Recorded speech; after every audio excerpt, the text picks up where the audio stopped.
All right, ladies and gentlemen, welcome to another episode of Prepper Talk Radio. And tonight you've got Scott and Paris in the house. Shane is dealing with his own grid down scenario, which is kind of exciting.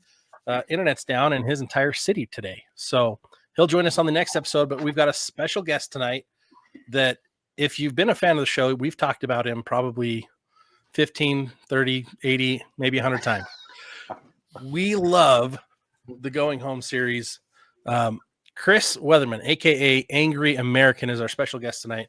And if you're watching on YouTube, you can see his big burly beard and his amazing logo behind him. But Chris, welcome to the show. We're so excited to have you here. Oh, thanks for having me, guys. Awesome to be here.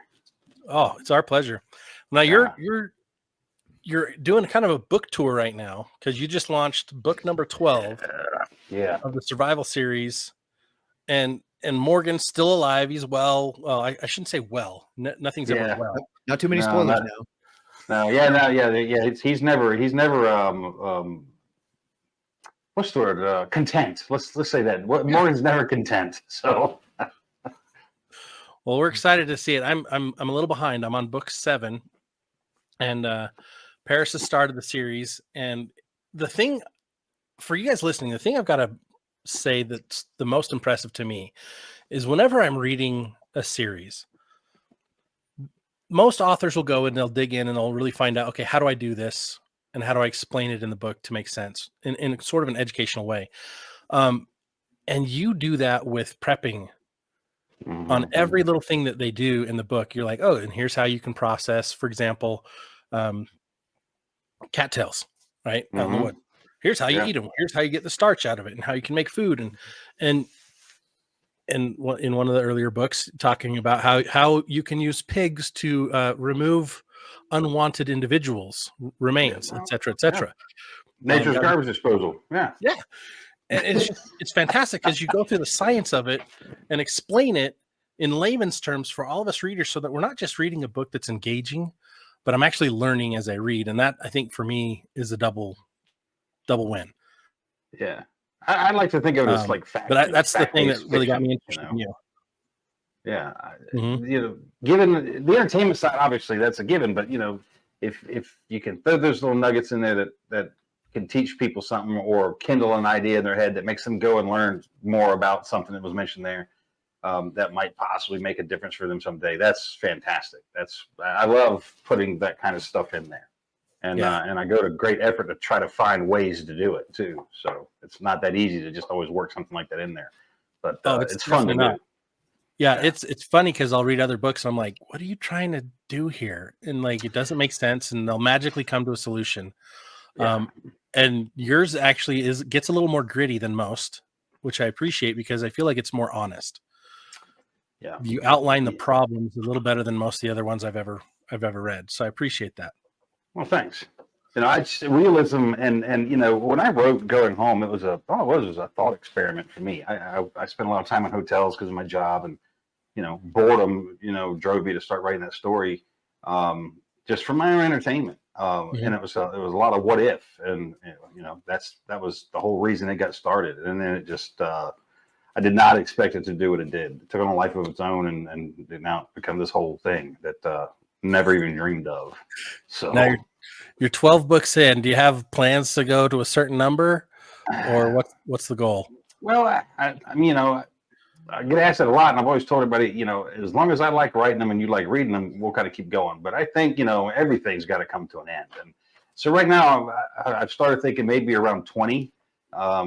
We'll bring it to a close because there's some big things that I'm going to do from book 13 on. Some bigger, larger scale national kind of things start taking place, and Morgan gets sucked into that to a degree, but mainly he'll be a witness to how the country changes, because the country is going to come out of the other side of this thing a lot different than the way it went in. So one of the questions I have is, I've watched a couple of your lives on Facebook and kind of followed you there a little bit too. And you're a patriot, and seems like you're a big time conservative patriot that wants to just see our country do the right things. And one of our mottos here at Prepper Talk Radio is God, family, and country, and community, and all that's included in there.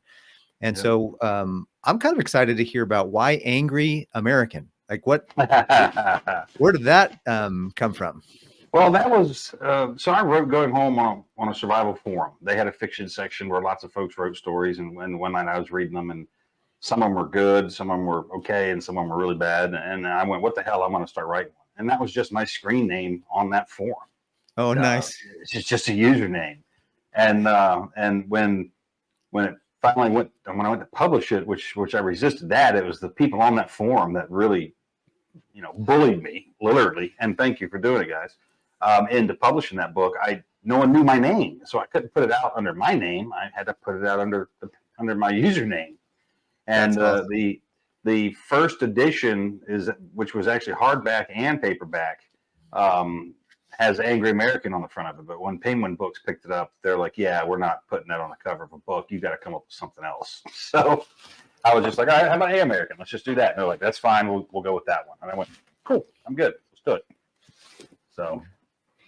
So you're just definitely, yeah. So are you, when you're writing your books, one of the things that fascinates me about another series, and I know it's, there's enough out there that we can all have a piece of the pie, but I know it's kind of a competitor, but it's the 1 second after book series. Yeah. That guy went in, I remember reading how much research he did to make sure that his fiction was as close to a potential reality as he could get. Now, what did you do, or what have you done? I know I've listened to some of your stuff online. I've read some of the things you've did. I've read the first book.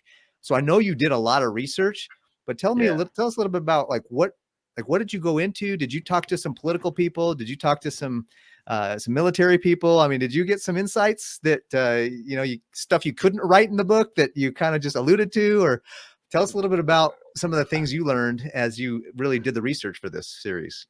Well, the basis of my, I wouldn't call it research, I would say experience in the lead into writing that book, because I've got about 20 years, or had about 20 years in the power generation industry. I built power plants all over the country for quite a long time, and worked for power companies everywhere. And so I was familiar with the threats, very familiar with the threat. It was something that was very well known.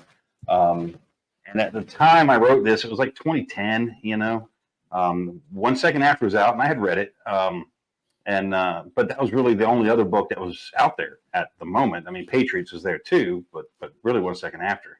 And I chose that again to make the world as bad as it could be, because I'm a pretty deep student of history, and modern civil conflicts and things like that. So it's not real hard to deduce how a society is going to fall apart, especially ours. I mean, we all got to watch it a couple of years ago live on TV, how this country will fall apart. Now, it was isolated, fortunately, and finally got, handled. But imagine, the spring of 2020, that never ends. That's just, or the summer, I should say, that no one will stop it, and there's nothing to stop it. So it's not real hard. And again, like I said, I study civil conflict all over the world and see how people react and what causes it and what are the flashpoints. And this modern world we live in, we're addicted to convenience. And when you take convenience out of people's lives, especially in a world where we've taken all the work out of work, people are sedentary, they're not used to a lot of physical labor and that kind of thing. It changes everything. We've got generations that we have generations now that don't know life before the computer. Think about that. They don't have a reference. They have no experiential frame of reference for what life was like before a smartphone or their laptop.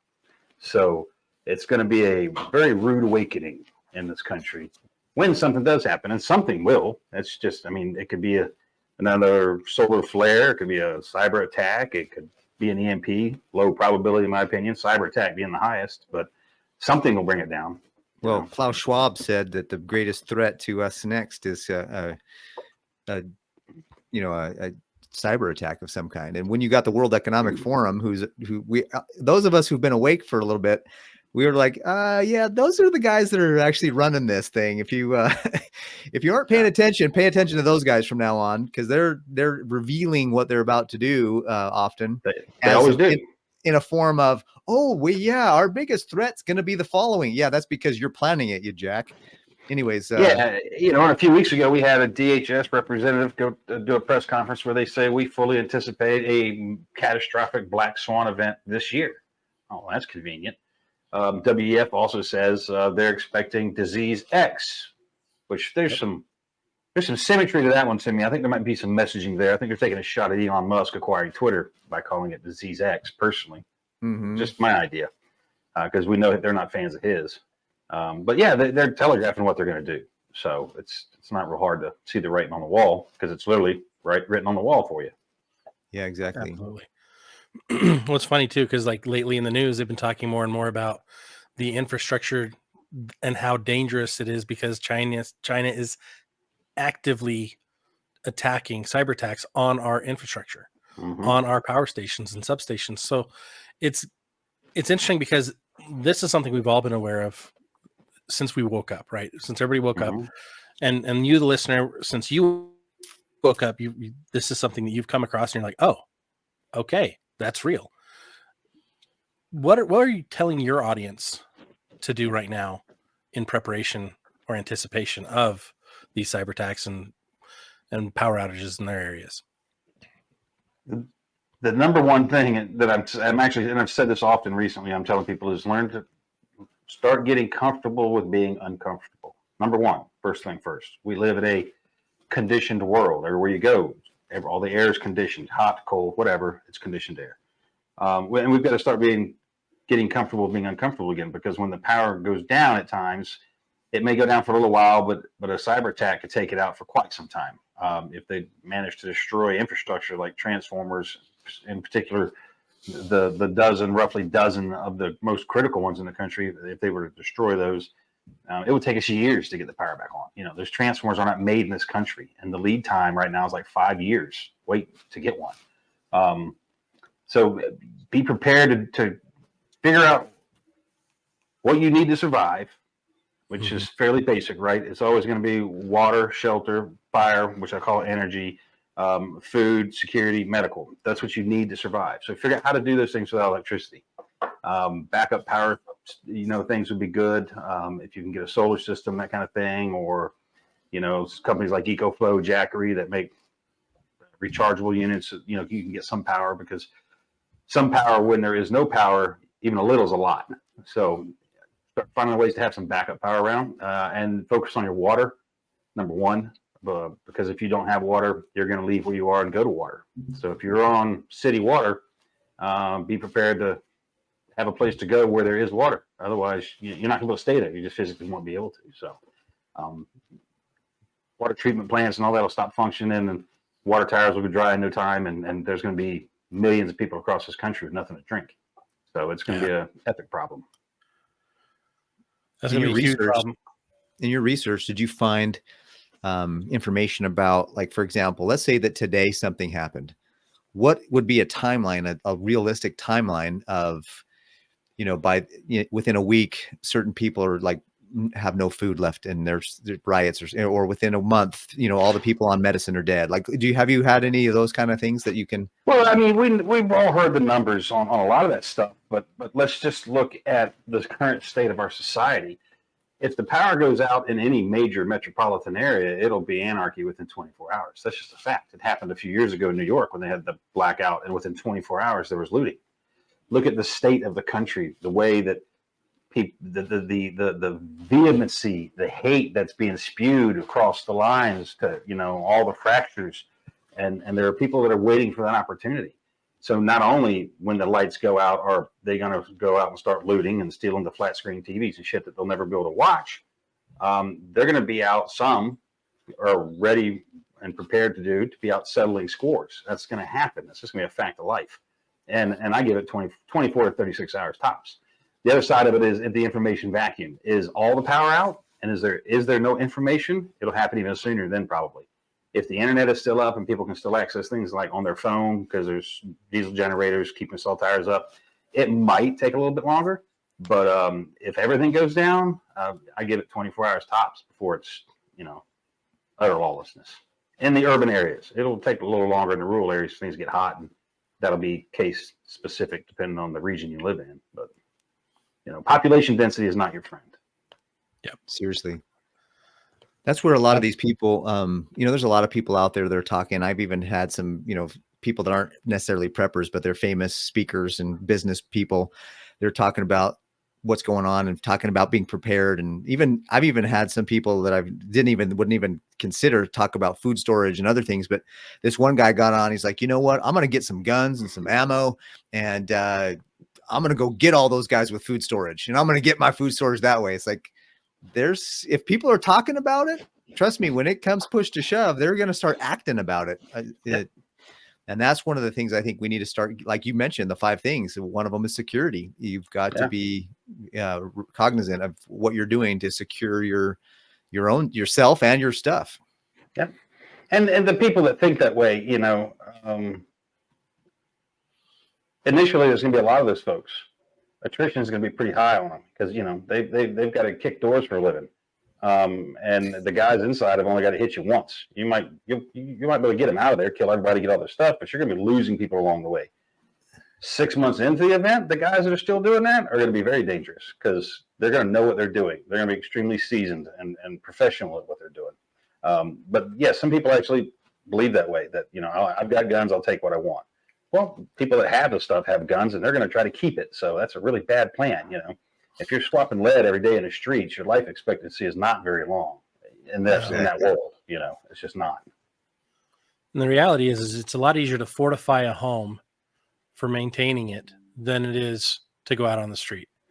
And so if you have a place specifically outside of suburbia, the more rural, the better, and you fortify it, the chances of them getting there anytime soon go down the longer you're out there until they've actually figured out their stuff.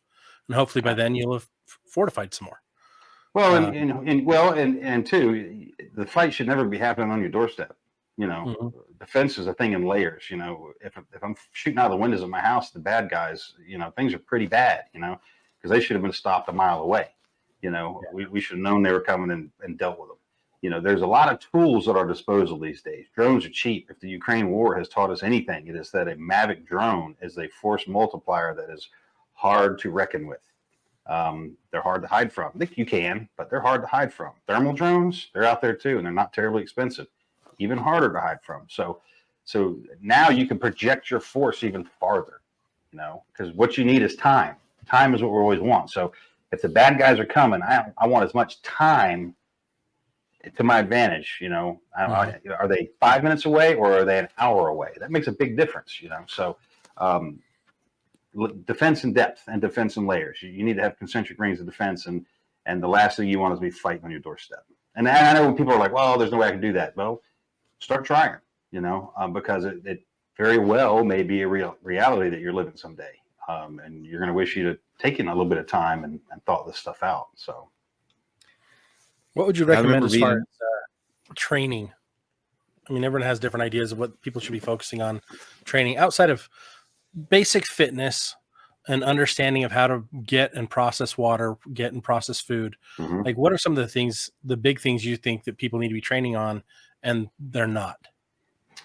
Well, I would say firearms tactical training. I don't mean square range, standing with your feet well to the ground at an NRA range where they won't let you do anything practical or useful to learn how to fight with a firearm. Because, a gunfight, that's a martial art like any other martial art. And it takes a skill and it takes training to pull it off. So that one, and I would say communications, comms, ham radio, get into that, because that will be the only form of functional communication that you may have. So knowing how to use that is going to be a big deal.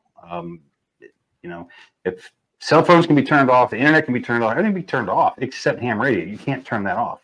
And no one on earth has the ability to jam the entire radio spectrum, from top to bottom entirely. So ham radio will always work. Communication is a big thing. And then I would say medical skills. If you've got your basic other things down, learning how to do prolonged wound care, because there may not be a higher echelon of care, and preppers are famous for, well, I've got my IFAK and my tourniquet, and if I get shot, I'll put my tourniquet on. Okay. Well, what are you going to do after that? What's next? Yep. You're going to take Bob home and watch him die on the kitchen table from gangrene in 2 weeks. What are you going to do with him? So you better have a plan.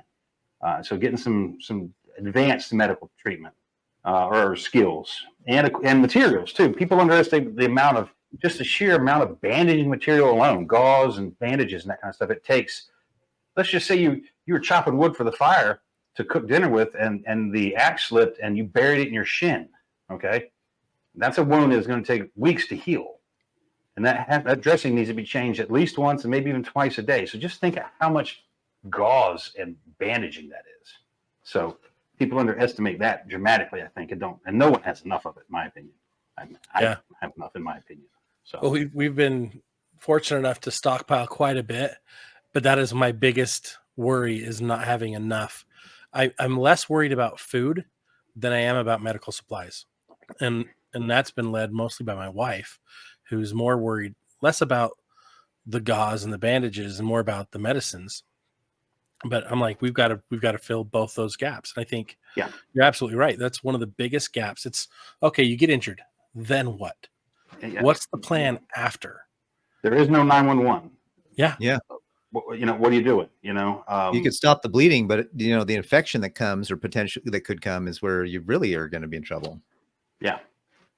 Yep. And there's all kinds of stop the bleed classes out there. I recommend taking one. Learn how to pack wounds. Learn these skills. Learn converting a tourniquet. Google it. Learn it. Figure out what you got to do to be able to pull it off. And yeah, you may not be able to reconnect an artery in somebody if that's the case, but start learning some advanced care and consider the realities that you someday may be having to do this. And it may not even be the end of the world. You could pull up on a car accident someplace and find somebody who's suffered a severe trauma that if you've got a little bit of skill, you might be the person that saves their life just because you're there, Yeah. I like to say we're all our own first responders, because when the bad thing happens to us, we're going to be there because it's happening to us, right? So we are the first responders. Those other guys, somebody's got to pick up a phone and call them, and then somebody else has to get on the radio and tell them to come to us. So they're the secondary responders. We're the first responders. It's funny because I've actually carried for years now a couple of really extensive first aid kits in my car, and I've been the first person to roll up on two different accidents. One, the guy was fine; the other one was really traumatic. But I had to stay with the guy and hold gauze on him until the ambulance rolled up. Nobody else. I wasn't the first one. I was the third person there, and the first two people didn't have first aid kits. And I've always, because of those events, I've always tried to reinforce people: bring really good first aid kits in your car, because you can go heavy in your car. You've got room. You've got a trunk. If you're driving a truck, you've got the whole bed. Like, pack heavy in those conditions, because you don't know when you're going to need it, and that's the whole reason we prep.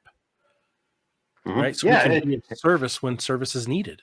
Yeah. And normalcy bias kills, nothing bad happened yesterday, so nothing bad's going to happen today. And like I can't imagine somebody that rolls around without a first aid kit in their vehicle. That just blows my mind that they wouldn't have one. I've got a small kit, like a CLS, like Combat Lifesaver kit in my truck. And then I have a much more extensive kit with a collapsible airlift capable litter in it. I've got everything I need. I've got an AED machine in my truck. I've got a full loadout.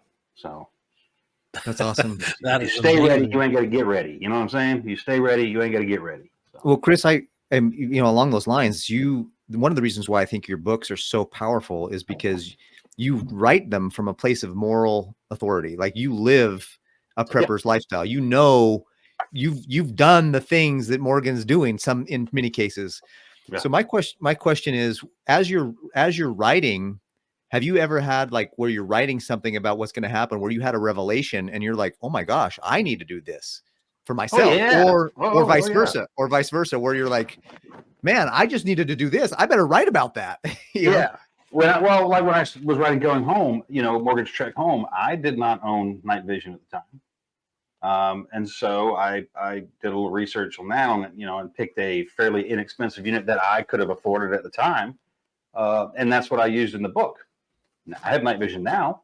I've got PVS 14s. I got dual tube white phosphorus. I've got thermal optics. I've got all that stuff now, because in doing that, I saw the epic gap that I had in not having those optics, because they, in my mind, are necessary. It's not like these are nice to have. These are necessary to have. And so I pulled the trigger and got some optics. That's the first example like that I could give you out of the books. But yeah, there's a lot of things in there like that where they're doing something and then I'm start thinking, I'm like, well, that wouldn't work for me because I don't have, right, well, I got to fix that. So yeah, it makes me prep too. I'm just like everybody else. I'm learning as I write a lot of the time. So That's awesome. That's powerful. I mean, that's how it is in life, as you're going along, and that's one of the things we talk about is like, look, before you have a situation, think about the potential situations you could be in, because, and you may never be in a situation physically, but if you've thought through a few situations, you'll at least have some preparedness, or at least have some kind of awareness ahead of time, so that if something does happen, you're like, okay, I didn't think about this exactly, but I was pondering another situation that's similar, and I can kind of get through it and like finish filling in the gaps. So I think that's really cool that you've had a couple of those revelations as you've been writing. You're like, oh crap, I need to get this for myself. Yep. Visualization is a powerful thing. I'd like to use this story a lot. The NBA did a study several years ago at this point where they had players just sit and visualize free throws.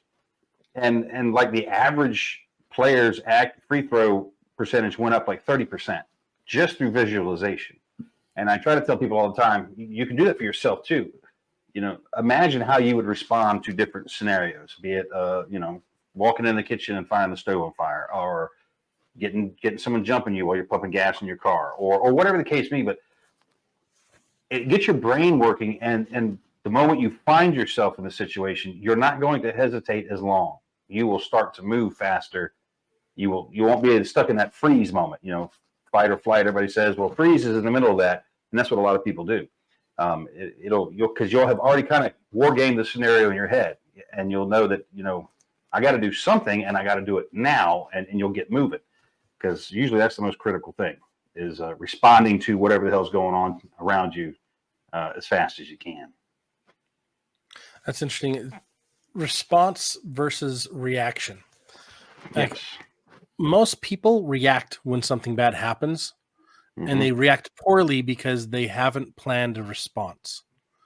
And I like the word that you use, response, because a response is something you've anticipated and you've planned. Yeah. You want to be proactive, not always reactive. It's the same thing. But by visualizing things in your head like this, and visualize you losing this situation too. Like, where could this go? All right. Use for instance, you're pumping gas in your car at the gas station, and someone comes up and either tries to carjack you or rob you right there. And visualize what you would do to try to either get away or fight back or lose that situation. Visualize all of those things in your head. And you're gonna know which one of those you want real quick and which one you don't. You're gonna find out that standing there, frozen in place isn't gonna help you. At the very least, you probably get hit in the face with a pistol and still get robbed. But if you've got a plan, then you can start acting. And you see these videos all the time, and it boggles my mind how anybody would walk up to somebody pumping gasoline into a car and try to rob them. You're holding a flamethrower in your hand. Everybody's getting gas in their face. If it's me, I just diesel fuel, but I think I just saw that video on X or just recently where some guy was like, I think the caption was, this guy used 100% of his brain, and he like sprayed everybody. I'm like, you just gotta have a lighter after that, like spray him and then light him up. Because he even sprayed their getaway vehicle, man. If that guy would have had a Zippo, oh my God, that would have been an epic video, Right. I keep flares in the console of my truck for that reason, and others, but they're there to light vehicles on fire is what those flares are for.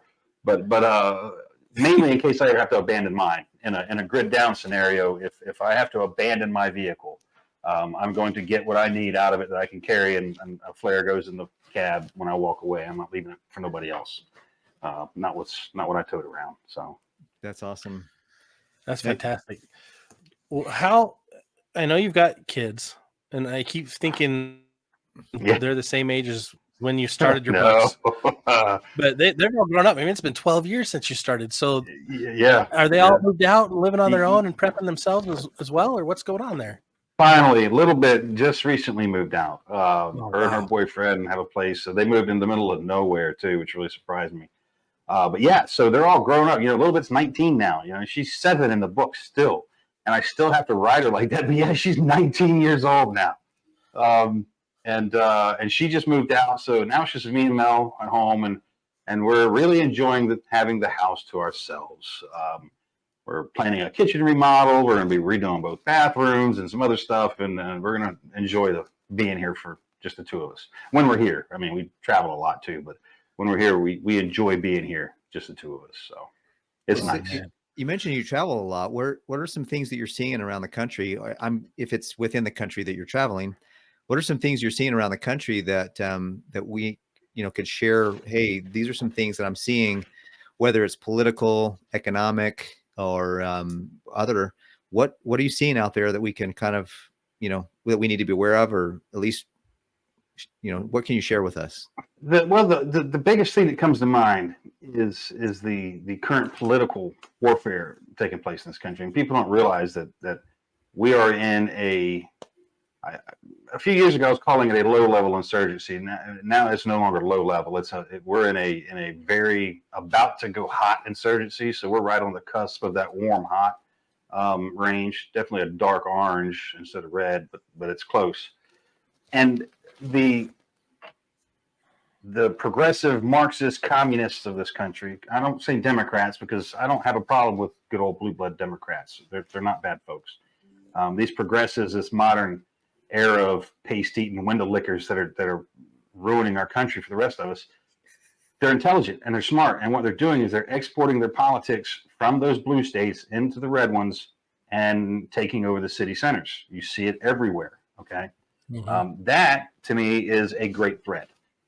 In coordination with that, because this is an insurgency, they also have been wholesale importing the infantry, the foot soldiers for it. I mean, these illegal aliens coming into the country, they're not here for a better life. Some of them may be, but that's not what the vast majority of these people are coming here for. There's already talk of Chinese army units being surreptitiously formed inside our borders.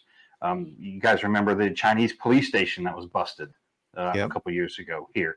So these things are happening. You don't see that many fighting age males coming across alone. And especially there was a few pictures I saw a couple weeks ago where they're rounding up groups of them and they're all carrying the same military style backpack. They're all fighting age males. They're dressed about the same. This stuff's not coincidence. We are going to be facing some, back in England and Ireland, when they were having their issues, the Ireland called it the Troubles. And in America, we're about to have our version of the Troubles. And I'm giving it I'm guessing a decade probably before it sorts itself out. And don't think I'm black-pilled either, guys. I'm not a doomsayer. Like I said, I'm a student of history and I'm an observer. I pay attention. My situational awareness is pretty on point. So I'm just aware of what's happening around me and deducing what's going to take place through the preparations that I'm watching be made. This isn't rocket science. You don't have to be an analyst to figure this stuff out. Are you getting people that kind of quote unquote whistleblow to you, like insiders that kind of have some information that are shooting you some stuff to say, hey, Chris, this just happened in my department or whatever. And you're like, oh, wow. Yeah, at times I get some stuff, and I used to get a lot more, but then I drew a little more heat from folks of the alphabet soups varieties, and that kind of tapered off a lot. I still get some, but it's much harder for me to talk with those guys because I can't use any sort of an open communication. It's a meet space only thing for me and I've got standing meetings like, look, as soon as I can get there, dude, I'm going to get there so we can sit down and talk because we're compromised in this country. Most people don't realize it, or they don't want to believe it, or they say it's not possible. But every conversation you have on your phone, every text message you send, every email you send, it's all stored. It's all recorded. The NSA has it all. All right. Alexa in your house, Amazon stores that. It's always listening. How else does it know when you say Alexa? I wouldn't have that stuff in my house. Now, the NSA has the ability to map the interior of your house simply using the Wi-Fi signal from your router. And they can tell where in your house you're standing. So the technology, the leaps in technology that are taking place are fantastic and making life easier for most of us. But it's also giving the powers that be much more intrusive capabilities into our lives warrantlessly. DOJ, NSA was just caught buying data from third parties about people's purchasing habits and things like that. That shouldn't be legal. They shouldn't be allowed to do that. Just because I went to Bass Pro Shop and bought a fishing rod, I shouldn't end up on a watch list, Right. and these are problems. But And then this idea of gardening now has some kind of carbon footprint where we can't be gardening or something like that. I don't know if that's that too. They now they're saying, well, they want to get rid of livestock pretty much entirely. They want to reduce global agriculture, and now they say that the home gardener is 5 times less efficient than the industrial farms, and therefore they don't want you to have your garden in your yard because you're less efficient and you actually create more carbon. Which this whole carbon idea is the biggest scam and shill I've ever seen in my life. We're carbon. Everything is carbon. I mean, everything is carbon. We exhale the stuff. Trees inhale the stuff and put it in the dirt. I agree with planting more trees, 100%. But this idea of the carbon thing is, to me, is BS. It was designed to make money. Mm-hmm. Totally. Control the people. I just saw an article about BlackRock and I think it was Vanguard pulling out of the UN because of the scheme of the whole carbon thing being garbage, debunking global warming, they're like, look, there's no money and not enough money for them to make it worthwhile, right? There's not enough money, and the reason there's not enough money in it is the John Kerrys and the Al Gores have cornered that market. Al Gore owns the carbon credit market or carbon exchange market. That he owns that, so of course that's why he's running around screaming like Chicken Little, the sky's falling, because he wants to make money. Oh yeah. And the scam of, well, you can buy additional carbon credits. That right there tells you this is a for-profit business. They're selling nothing and getting paid for it, just because there's no product involved. They're simply saying you may continue. You may continue the activity you're presently doing because we say you can, if you pay Caesar his due. And that kind of thing doesn't. Well, me, I'm not the kind of guy that likes to be talked to like that. So, 100%. Well, we're about out of time, and I want to thank you for being on the show. Thanks for having me, guys. For the listeners out there, where can they find you? I know you've got your website and your broadcast. Like, give us the different channels we can find you on so that they know where to find you. Yeah, I do a podcast every 8 p.m. I got a panel of guys that are, some of them are always on there. Sometimes I get all of them. They range from retired SF to Israeli SF to good old country boys, and me. And we do a podcast at Wednesday, 8 p.m. Eastern, every Wednesday. I do a Facebook Live on my Facebook page every other week, so you can catch those too.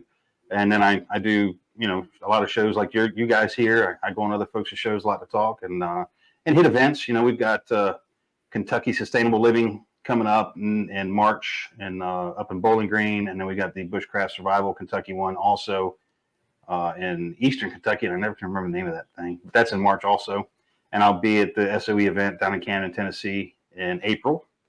Nice. And then we have Mountain Readiness in North Carolina in May, first weekend of May. That's another prepper event where there's classes you can take and vendors and all the stuff up in Harmony, North Carolina. So we run around and hit as many of these as we can. So that's awesome. Well, guys, thanks for tuning in this week. Make sure you go check out angryamerican.com. That's ANGERY American.com. If you don't spell it right, you're not going to find the right place to be. You're not going to find me. That's right. You will be sad you missed it. Chris, thank you so much for being on. It's just a delight to see you again. It's been years. Yeah, it has been, man. It's good to see you again. And I wish that where we had first met was still a thing, buddy, because you had something special there. You really that was a lot of fun, and we affected a lot of people's lives for the better. Yeah. And you're definitely doing that with your books. I'll tell you, that is where Alone. No, wait, wasn't there? I'm sorry. I know it was in Mesquite, Texas, where Alone showed up. I was thinking they showed up in Utah, but they showed up in Texas when I was down there. It was the event after yours, is where the Alone people came up, walked up to me, and started talking to me. So that's what got right. So cool. After PrepperCon. So.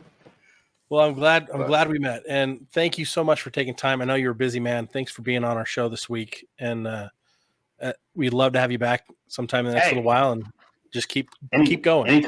Anytime you guys want to sit down and have a chat, I'm all about it. And you guys keep it up too, because people need to get some information, and it's time to face the reality and do the things, folks. So yeah. Well, your book series right now, you have 12 books, right? And Yep. Well, in that series, I've got 22 total titles. So oh wow, so you have 12 books in that series, mhm. and it shows the progress of initial impact of an emergency all the way through how survival and what in book 12, like how many years has it been since the initial book technically in the almost one. almost after 12 books, you're almost a year later from the initial impact. Mm-hmm. And you're writing about some of I was this at the beginning of the show, or was this before we started, where you're saying that the next several books might be politically, kind of. Oh yes, yeah. The series is going to continue on through trying to restore a country, and going so far as to codifying the language of the Constitution of the United States to ensure there's no ambiguity. There's going to be no way to argue over what these amendments mean ever again in a court anywhere. That's what I'm doing in the story, of course. But Well, I've also got some new works. Go ahead. I think it's great that you're writing it in a way that's entertaining and educational, because more of our country needs to know about our Constitution. They need to know about what our rights really are. They need to know about what the separation of powers really are. They need to know about what politics should really be and who representatives should really be. And so I think that's great. We need more people to, if they're not going to go take a course on the Constitution, at least read something that's, entertainment that teaches that, and getting some kind of basis in, hey, you know what I'm reading here and what I'm learning here is not actually what I'm seeing in real life. We need to. Well, and that's a whole nother, we could do a whole nother show on that thing, the gatekeepers of truth. Now we have the ministry of truth. We have disinformation, misinformation, and all these things. And the people that have conveyed it upon themselves to be the official arbiters of what is truth. That's a problem. I've got some new works coming up where that I go into that along with the technology presently being used against us, and then how we can turn that same technology around and use it against them. So that's another series you're working on coming up. That's going to be a thing I'm doing that I know that the Alphabet Soup boys are going to hate this one. Let's put it that way. So they're really not going to be fans of this. We would love to have you on because we want to help promote that, all kinds of stuff like that. Well, this will be a good one. This one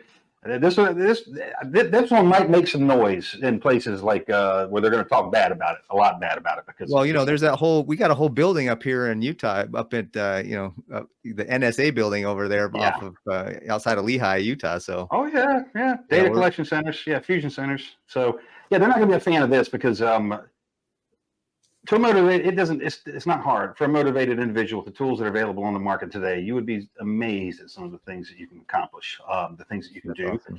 And I'm putting all that into a fictional story. And you can get your books on Amazon as well?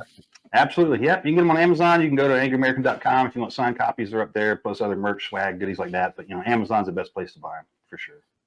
Awesome. Thanks so much. There are audiobooks too, guys. Like, this is the thing I love. Like, if you don't have the time to read, listen. And I'm gonna have to switch on my Audible and start listening to the rest of the series so I can get caught up. It is a fantastic read, and I'm excited to see the next round of books you bring out, guys. Thanks for being ready-minded with us on this podcast, for being part of the lifestyle of being prepared. If there's anything you can learn from Chris, it's get busy living it. More than anything else. Yep. So thank you for being on with us this week, and we'll definitely have you back on. Guys, make sure you go check out AngeryAmerican.com. That's Angery, Angery. And we'll catch you on the next episode. Be good at it, guys. We'll catch you later. Take care.